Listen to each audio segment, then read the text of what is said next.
En 2050, le nombre de Canadiens atteints de troubles neurocognitifs sévères aura augmenté de 150 selon une étude de la Société d'Alzheimer du Canada. C'est une augmentation fulgurante. C'est la première fois qu'on a en fait des chiffres aussi impressionnants.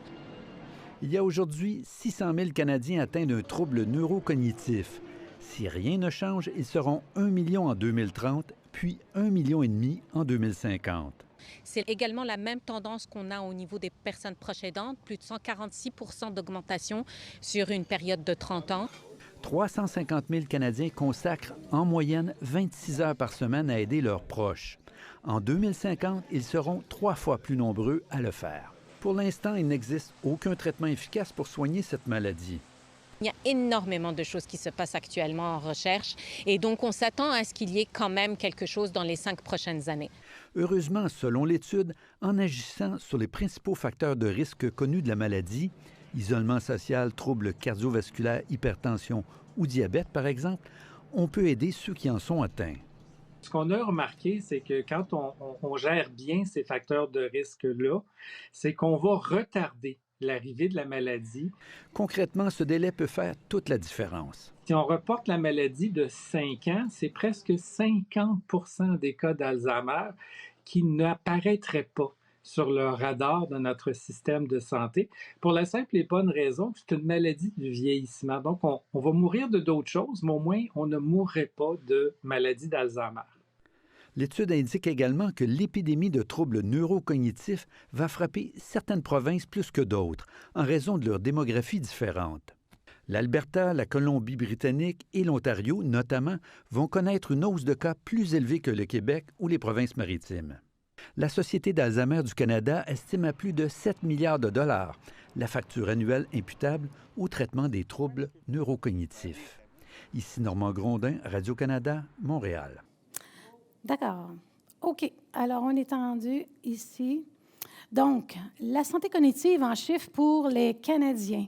Les statistiques de 2018 nous démontrent qu'un baby boomer sur 5 sera atteint de démence au cours de sa vie. C'est 20 de la population des baby boomers. Presque 7 des personnes âgées de 65 ans et plus vivent avec le diagnostic des troubles neurocognitifs. Démence et troubles neurocognitifs, c'est pareil, là. Hein? Il y a une explication, mais à partir de 68 à 84 ans, le risque de recevoir un diagnostic, encore faut-il le demander, double à tous les ans. Un aîné sur 3 vit avec un diagnostic de trouble neurocognitif au moment de son décès. Donc, avec ça, le Canada a mis sur place une stratégie sur la démence pour le Canada. Ensemble, nous y aspirons. L'idée, c'est qu'en 2019, vous voyez comment c'est récent, c'est un petit bébé, là. Encourager les Canadiens à travailler ensemble pour faire progresser la lutte contre la démence tout en apprenant et en tirant profit des effets collectifs. Ça appartient à tout le monde, c'est ensemble qu'on va y arriver parce qu'individuellement, on le subit.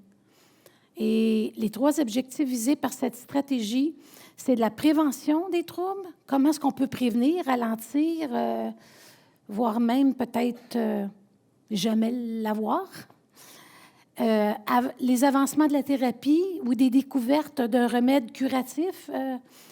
Il y a beaucoup de recherches, comme on l'a vu dans la vidéo tout à l'heure. Il y a beaucoup de choses qui peuvent aboutir dans les 5 prochaines années. Il y a beaucoup de mouvements. Et aussi, l'autre objectif visé, c'était d'améliorer la qualité de vie des personnes et des proches aidants, parce qu'on sait très bien comment c'est lourd pour le proche aidant puis pour la personne, pour toutes sortes d'autres raisons. Alors, dans ce rapport, dans cette stratégie, à la page 57, on parle de nous. On parle des communautés de langues officielles en situation minoritaire. Et on ajoute à la couche que la langue est vraiment une problématique parce que le manque d'informations sur la démence dans la langue maternelle et l'accès insuffisant des soins aux personnes atteintes de démence qui sont culturellement sécurisants et linguistiquement adaptés peuvent constituer des obstacles au diagnostic et au traitement. On l'a vu un petit peu avec Dr. Bailly, là. C'était vraiment, c'est ce qui manque. Il manque d'informations en français, il manque de connaissances, d'éducation et tout ça. Et si les soins qu'on reçoit ne sont pas culturellement sécurisants et linguistiquement adaptés, on passe à côté. Alors, la page 57 nous le dit textuellement. Dans ce cadre-là, en juillet 2000 à la fin mars 2023, le réseau de santé a été amalgamé à 2 autres provinces et les territoires du Nord-Ouest pour un projet qui s'appelle l'abécédaire d'un cerveau en santé. J'ai eu le privilège d'être la coordonnatrice sur ce beau projet qui a fait qu'il y avait 2 volets. Il y avait un volet de recherche et il y avait un volet communautaire. Donc, c'est très peu de mois pour réussir à tout faire ça. Mais on a fait des pieds et des mains et on a mis en place, globalement, c'était géré, administré par la Colombie-Britannique, le réseau de santé Colombie-Britannique. Mais les réseaux affiliés, comme le réseau de santé de l'Alberta, de la Saskatchewan et du Yukon, ont apporté du jus à la recherche. Et entre autres, le rapport de synthèse pour fait état des connaissances et des ressources existantes et des lacunes en matière des troubles cognitifs et de démence chez les francophones qui touchent chacun des territoires. Pour la partie Alberta, c'est la page 14 et 15, mais j'ai ressorti les points principaux. Donc, les plus grands défis nommés par les personnes qui ont rempli le sondage, c'est quand ils sont atteints, qu'est-ce qui leur fait le plus peur? Quels sont les défis qui ne pourront pas venir à bout d'avoir des réponses? La perte de l'autonomie, c'est énorme, cette peur-là. La perte des capacités cognitives, parce qu'on sait très bien, on va commencer tranquillement, hein, c'est des échelles. C'est pas tout de suite, on perd la boule, là, puis c'est fini. Non, c'est tranquillement. Et donc, c'est là qu'il faut apprendre à danser avec les signes, les symptômes et tout, pour essayer d'aller chercher l'aide le plus possible. Le plus tôt possible, c'est le mieux. Et les sentiments d'être exclus des activités sociales. On dit souvent, on fait partie d'un club d'aînés, c'est le fun, tout ça. Mais là, on se met à jouer aux cartes un soir, puis on oublie comment jouer, on ne sait plus. Les gens autour de nous s'impatientent, disent, bien, reste donc chez vous si tu ne sais plus jouer. On répète tout le temps, c'est toujours toi qui nous recule. Des remarques comme ça, là, il y en a des millions, et c'est ça qu'il faut briser, c'est la stigmatisation face à cette maladie. Il faut devenir vraiment compréhensif pour les autres et pour soi-même. Et voilà. Donc, ce rapport est très précieux. Vous pouvez avoir accès à ce rapport en ligne. Maintenant, après mars 2023, moi, j'ai eu écho qu'il y avait d'autres argents à aller chercher dans le programme Nouveaux Horizons pour aînés. Donc, j'ai entamé une démarche à partir de décembre 2022 pour avoir accès à ce projet et il a été autorisé. Donc, le principe de base, c'est de demeurer des citoyens engagés et actifs dans leur communauté. Promouvoir le bénévolat, c'est en plein ce qu'on fait, la participation à la collectivité, l'engagement social et l'inclusion des aînés. Accroître la sensibilisation au mauvais traitement envers les aînés. On entend parler, surtout en période de COVID, on a entendu parler. Ça se passe partout, proche de chez nous.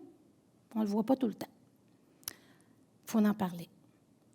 Puis aussi, d'encourager la création et le développement des projets ou des programmes communautaires destinés aux aînés. Et c'est en plein ce que le projet Former des champions bénévoles aînés qui a été mis en place. Donc, c'est une formation gratuite en français.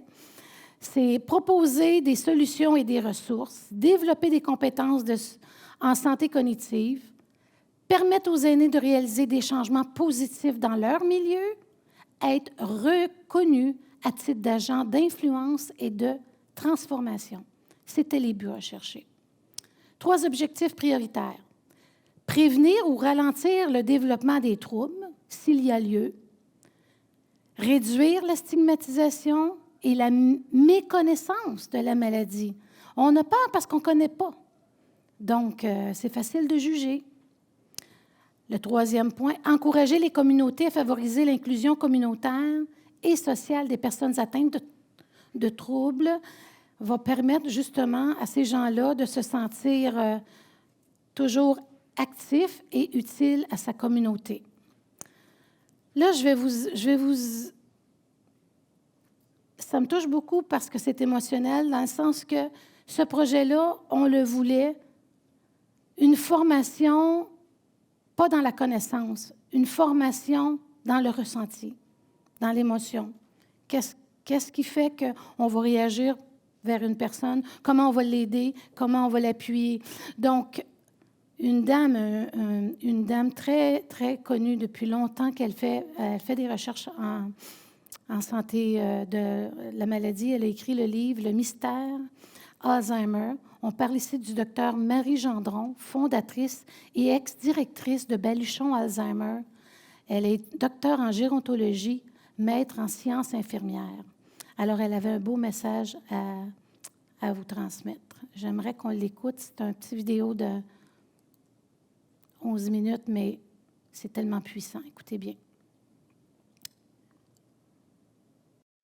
Alors, bonjour aidantes, aidants et bénévoles. C'est vraiment un réel bonheur de vous adresser la parole en vue de la formation qui va vous être offerte bientôt. Alors, oui, depuis 40 ans, j'accompagne des personnes atteintes d'Alzheimer ainsi que leurs familles. Et il y a quelques années, j'ai eu l'immense privilège de cohabiter jour et nuit pendant presque 2 ans avec des personnes atteintes. À tel point que j'avais l'impression de rentrer dans leur monde, que je voyais plus vraiment nos différences. On vivait à fleur de peau, comme dans une espèce de sensibilité commune. Ça a été un laboratoire, vraiment un laboratoire humain. Et après avoir vécu cette expérience, quand je suis revenue dans le monde des gens dits normaux, j'ai eu énormément de difficultés à m'adapter. J'avais l'impression de ne plus avoir de peau, de ne plus avoir de carapace. Et j'arrivais dans un monde où c'était la performance, le savoir intellectuel, la rationalité qui était valorisée. Alors, cette expérience personnelle et professionnelle, mais je dirais avant tout humaine, ça m'a vraiment enseigné que les personnes atteintes d'Alzheimer étaient devenues mes maîtres en humanité. C'est des personnes à part entière. C'est d'abord des personnes malheureusement atteintes de la maladie d'Alzheimer, mais ce sont des vraies personnes à part entière. Et ça a radicalement changé mon regard et ma perception sur la réalité. J'ai eu l'impression, je dirais même la certitude, de toucher l'âme humaine dans ce qu'elle a de plus vulnérable, de plus authentique, mais aussi de plus vrai. Je dis l'âme humaine, mais je pourrais dire le cœur. J'avais l'impression de percevoir quelque chose de fragile et fort à l'intérieur de la personne qui est là à sa naissance et qui ne meurt qu'avec la personne. Comme si la maladie d'Alzheimer mettait à jour l'âme de la personne dépouillée de tous les artifices qu'on accumule au cours de notre vie. Il y a un écrivain français que j'aime beaucoup, qui est décédé malheureusement, qui écrit « La maladie d'Alzheimer enlève ce que l'éducation a mis dans la personne et fait remonter le cœur à la surface. » Je trouve ça extraordinaire. Puis le cœur ne souffre pas d'Alzheimer, ça, j'en suis profondément convaincue. Alors, je pense qu'il faut cesser de déplorer leur perte cognitive, puis tourner notre regard sur leur cœur, chercher d'unir notre propre cœur au cœur de la personne. Alors, à mon avis, c'est la seule façon d'entrer en communication. J'aime beaucoup la phrase de Leonard Cohen, qui dit « Il y a une fissure dans toute chose, c'est ainsi qu'entre la lumière ». Je pense que c'est une belle réflexion à se souvenir quand on travaille avec les gens atteints d'Alzheimer. C'est où la fissure? Comment je vais faire pour m'introduire jusqu'à son cœur? C'est sûr que la communication, c'est pas uniquement par des mots qu'elle se fait. C'est beaucoup par le climat qui nous entoure. Puis, une des conséquences fascinantes de la maladie d'Alzheimer, c'est que ces personnes-là arrivent à sentir le climat affectif qui les entoure. Ils sont capables de mesurer l'authenticité des personnes. Qui est bienveillant? Qui est malveillant? Ils savent décrypter les signes de douceur dans le ton, les gestes, le regard. En fait, là, je dis souvent que les personnes atteintes deviennent des éponges ou des thermomètres. T'sais, ils absorbent le climat affectif, puis après, ils nous disent, ben regarde ce qui se passe. Ils deviennent des scanners. Ils nous scannent l'âme. Je me souviens que si un matin, j'étais de mauvaise humeur, quelqu'un dit, ça file pas ce matin. Je savais même pas à quel point je pouvais dégager le fait que ça ne filait pas. Mais les personnes atteintes ont senti mon état émotif. Alors ça, ils deviennent notre propre miroir. Notre douceur les rend douces. Puis si on est agressif, ben on leur donne de l'agressivité, puis ils le sentent très bien. J'ai quelques exemples à vous donner, là. Il y avait une dame avec qui je vivais, qui était très, très sensible. Puis un jour, on a reçu quelqu'un qui parlait fort, qui parlait tout le temps. Et ça ne finissait plus. Puis j'ai senti que le climat affectif de la maison était complètement transformé. Personnellement, j'avais hâte de cette personne-là, ça. Et une des dames, dès que j'ai fermé la porte, elle a fait va-t'en! Elle n'a pas dit autre chose, mais c'était vous me respectez pas dans ma sensibilité. Et cette même dame, parfois la nuit, elle vivait de l'insécurité, puis elle venait se coucher à côté de moi dans mon lit. Puis elle me disait, si on était un homme puis une femme, toi puis moi, hein, on se marierait, hein? Alors, je trouvais que c'était, je pense, c'est le plus beau cadeau que j'ai eu dans ma vie, un des plus beaux cadeaux. Puis, il y a aussi un monsieur qui regardait une photo de Catherine Deneuve, qui est très belle, évidemment. Puis, il me disait, elle est très jolie, mais ses yeux sont tristes. Moi, là, j'avais pas vu du tout la tristesse dans les yeux de Catherine Deneuve. Puis, c'est le monsieur atteint de la maladie d'Alzheimer qui avait détecté ça. Alors, ça, c'est formidable. Ça a l'air bizarre de dire que c'est formidable, mais c'est une capacité qu'on perd en vieillissant. Je sais pas si c'est l'éducation. Alors, le besoin de communiquer, je rappelle, le besoin de communiquer, c'est sûr que il y a la mémoire s'effrite chez les gens atteints d'Alzheimer, mais il y a une mémoire dont on parle à peu près jamais, qui s'appelle la mémoire affective. La mémoire affective, c'est la mémoire des émotions. Par exemple, il se peut que vous soyez allé à une conférence et une amie vous dit, es-tu allé à la conférence de tel bonhomme? Alors, vous dites, oui. Qu'est-ce qu'il a dit? Je m'en souviens plus. Je me souviens de l'émotion, mais je me souviens pas du contenu. Ça, c'est la mémoire affective. On voit ça beaucoup en institution, hein? Il y a des gens qui n'ont pas nécessairement de diplôme, des soignants, mais ils ont cette perception des gens atteints d'Alzheimer et on voit instantanément les gens atteints de la maladie qui se regroupent autour de cette même personne. Alors, c'est vraiment la mémoire affective. Et dès que ce soignant-là vient sur un département, on voit que les gens atteints d'Alzheimer sont attirés par cette personne-là. Christian Bobin, dont je vous ai parlé tantôt, son papa était atteint d'Alzheimer, puis il allait le visiter souvent. Puis il y avait une dame qui l'appelait toujours Basile. Puis là, Christian Bobin lui a dit, écoutez, madame, je m'appelle pas Basile, je m'appelle Christian. Et la dame lui a répondu, mais je sais, mais ça n'a pas d'importance, t'es mon fils, puisque je me réjouis de te voir. On va pas s'attarder à des détails quand même. Je trouve ça extraordinaire. Puis, il y a un monsieur chez qui j'étais allée baluchonner là, avec l'organisme Baluchon Alzheimer. Puis mon objectif, c'était de le faire sourire au moins une fois par jour. Alors, on allait dehors, puis là, j'appelais les oiseaux. Puis là, je le sentais heureux, puis il riait. Alors, peut-être, je sais pas, 3-4 mois plus tard, sa femme m'appelle, puis elle m'a dit, écoute, Marie, j'ai beau parler de toi à Yves, il se souvient pas du tout de toi. Et j'ai dit, j'aimerais ça lui parler. Donc, je lui ai dit, Monsieur Yves, si je vais vous voir, là, on va appeler les oiseaux, êtes-vous d'accord? Venez-vous-en, madame. C'est sûr, il savait pas mon nom, mais il se souvenait que c'était plaisant d'appeler les oiseaux. Alors, sa mémoire affective était restée intacte, même s'il savait plus son nom, il savait plus où il restait, etc. Donc, qu'est-ce qu'on ressent quand on rejoint la personne atteinte, là? suis émue de le dire. Ce qu'on ressent, c'est vraiment une joie profonde.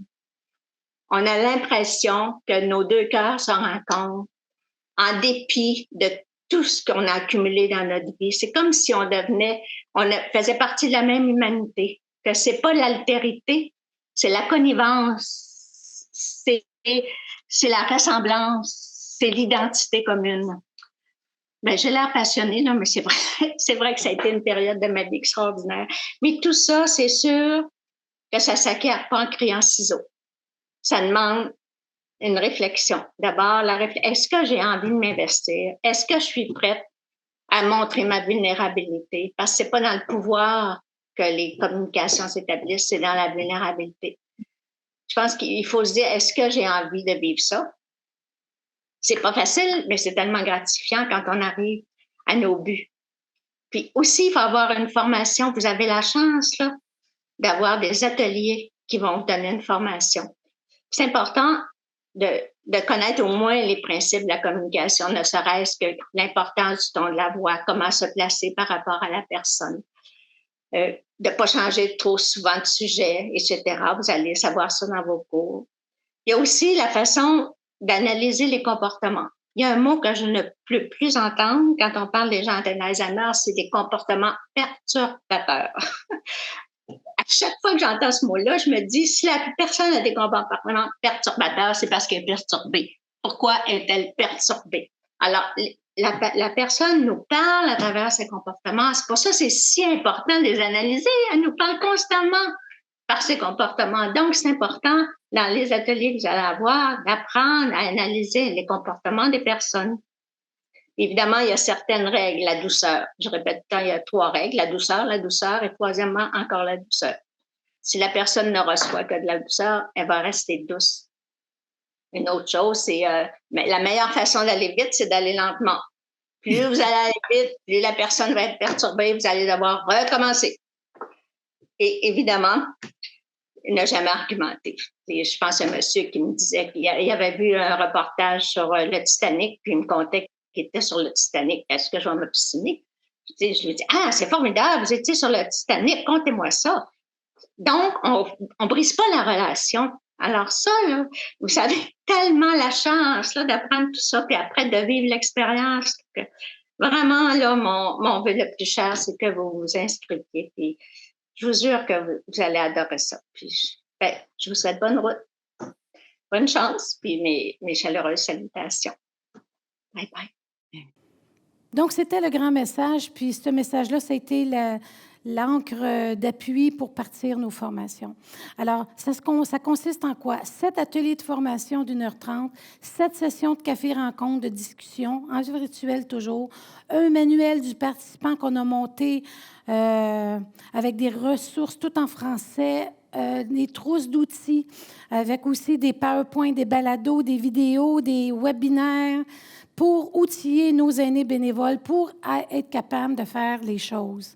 Alors, le manuel comprend des notes, comme je vous ai dit, des 7 ateliers, permet des ressources, devenir une source de référence, un guide. Et ce manuel-là a l'air de ça. Et c'était formidable. Ça, c'est sur 120 pages, c'est 3 exemples de pages que vous pouvez revoir. Donc, ici, les 5 critères pour devenir des champions, avoir complété les 7 ateliers, avoir participé au moins 4 cafés-rencontres, avoir travaillé dans sa trousse d'outils, avoir fait un engagement communautaire entre janvier et mars avec des activités et aussi d'avoir rempli les 7 évaluations en ligne qu'on demandait. Les thématiques, écoutez, on va passer rapidement. Il y a 7 ateliers, c'est tous les sujets qu'on a touchés. On a touché autant les problématiques d'une personne qui prend soin de quelqu'un, qui s'épuise à la tâche, qu'est-ce qu'on peut faire, où on peut avoir des ressources, comment s'arranger. On a aussi travaillé sur la diversité, les cultures, comment adresser des choses qui sont différentes. Et en finalité, avec l'atelier numéro 7, c'est stimuler l'engagement des actions de bienveillance communautaire, parce que c'est là que ça passe. C'est dans être capable de reconnaître. Et si je n'ai pas vraiment le temps de passer ici, mais vraiment, je vous invite, c'est la Charte canadienne des droits des personnes atteintes. Et c'est une vidéo encore là d'une dizaine de minutes, mais ça parle de tous les droits qu'on doit faire reconnaître. Et c'est un papier de base, même pour écrire vos propres fins de vie, vos soins de fin de vie. Ça, on ne sait jamais si on est atteint à la fin, mais on a des droits à faire reconnaître et ça peut vous aider beaucoup à remplir vos derniers vœux. Alors, cette formation a permis, on arrive d'un résultat, d'échanger des idées, des expériences avec différents fournisseurs de services en français en Alberta, d'obtenir l'avis d'experts de santé cognitive, d'inclure des problématiques quotidiennes des proches aidants dans la dynamique de la discussion, de mieux comprendre et répondre aux difficultés que vivent les personnes eux-mêmes et les personnes qui les aident. Alors, écoutez, les chiffres parlent d'eux-mêmes, là. 52 inscrits à la formation, un manuel avec 89 ressources et des outils, vidéos, livres, webinaires, 8 professionnels de la santé, 30 à 35 participants sur une base régulière, 8 champions certifiés, je vous en ai parlé un petit peu tout à l'heure, 8 champions expérimentés, j'ai nommé ici. Ils ont témoigné, ils ont parlé, ils ont préparé des choses pour nous. 5 organismes communautaires affiliés, la FAFA, le Club de l'amitié de Calgary, le Club 50 pour Edmonton, le groupe support du stress au mieux-être, la Coalition des femmes, les juristes aussi, l'Association des juristes. Ça a été vraiment un travail d'équipe. 8 capsules vidéo produites qui vont être en ligne dans le cours du mois d'avril sur le réseau de Santé Alberta. C'est tout à fait gratuit. Vous pouvez le consulter. Écoutez, on a découvert des gens qui étaient intéressés, 13 étaient intéressés à faire de la sensibilisation communautaire dans leur région. 8, pardon, je vais aller trop vite. Alors, 8 intéressés aussi à participer à des écoles, d'aller dans les écoles, faire de la bienveillance intergénérationnelle, mieux se faire connaître aux jeunes qui ne connaissent pas les grands-parents. Comment est-ce que c'est une personne âgée? 10 intéressés à appuyer des organismes communautaires dans l'accompagnement, à faire des ateliers de santé cognitive. Après ça, 11 pour le volet revendication citoyenne. Une dimension très importante.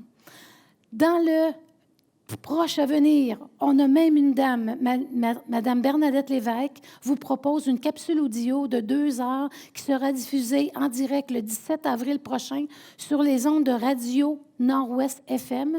Donc, elle aura des témoignages de participants de sa région à elle, qu'on parle du Nord, Saint-Isidore, Falaire et tout ça, et d'autres entrevues, des invités spéciaux comme Rachel Bérubé, qui va avoir une entrevue aussi avec elle et qui va être diffusée cette journée-là. Donc, merci beaucoup au réseau de santé. Judith aussi, infirmière. Le visuel, on a eu 2 étudiantes du campus Saint-Jean en soins infirmiers qui nous a aidés. Alexandra, qui a été une perle à la fin pour tout mettre ça ensemble, surtout pour le cahier des participants. La présentation dans le cadre d'aujourd'hui, merci beaucoup. J'espère que ça vous a plu.